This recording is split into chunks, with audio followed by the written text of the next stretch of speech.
अनेकांच्या पोटातील ओठावर येणाऱ्या गुपितांची बिनधास्त मांडणी करणारं बातमीपत्र। नागपूर मध्यवर्ती बस स्थानकात बुधवारी दुपारी बॉम्ब सदृश बॉक्स आढळल्यानं खळबळ उडाली। ऐन वर्दळीच्या वेळेत हा प्रकार घडल्यानं खळबळ माजली। बीडीडीएस पथकाच्या प्राथमिक तपासणीत त्यात ज्वालाग्रही पदार्थ असल्याची शंका व्यक्त करण्यात आली आहे। पोलिसांनी सुराबर्डी परिसरात पुढील तपासासाठी संशयित बॉक्स नेलाय। MH40Y5097 ही बस गडचिरोलीला आगाराची आहे। 1 फेब्रुवारी रोजी ती नागपुरात आली होती। त्यानंतर ती मंगळवारी सावनेरला देखील गेली होती। बुधवारी बस मेंटेनन्ससाठी आगारात आली तेव्हा तंत्रज्ञाला संशयास्पद बॉक्स दिसला। त्याने तातडीने कंट्रोल रूमला याची माहिती दिली। त्यानंतर गणेशपेठ पोलिसांचे पथक आगारात दाखल झालं। टिफिन सदृश बॉक्सची तपासणी केली असता त्यात बॉम्बमध्ये असणारे काही घटक असल्याची शंका आली।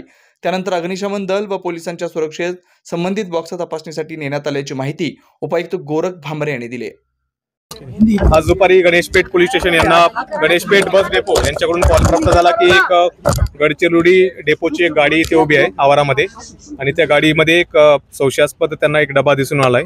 ती माहिती मिळाल्याबरोबर गणेशपेठ पोलीस स्टेशनचे सिनियर PI मिराशी येथे आले आणि सर्व वरिष्ठ अधिकारी आपण इथे आले। आपण गाडीचे इन्स्पेक्शन करून पूर्ण एरिया निर्मनुष्य केला आणि त्याच्यानंतर BDDSची टीम पण इथे आली होती। तर त्या BDDSच्या तपासणीमध्ये थोडं त्यांना संशयास्पद ती गोष्ट वाटत आहे।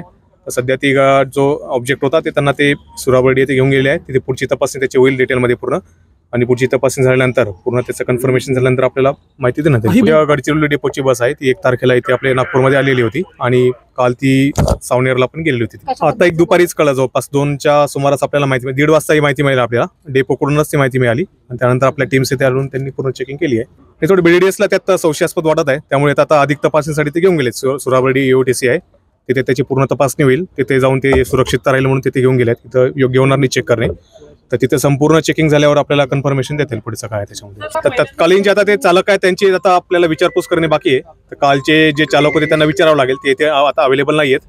तर काल जे सावनेरला घेऊन गेले होते त्यांना आपल्याला विचारावं लागेल। नाही ते आपल्याला चेक करायचं सावनेरचे जे ड्रायव्हर आहे त्यांना आपण बोलावणार आहे तपासणीला तर त्यांना विचारपूस केल्यानंतर ते स्पष्ट होईल आपल्याला। बेधडक निर्भीड बिनधास्त मांडणी करणारा खबऱ्या लाईव्ह।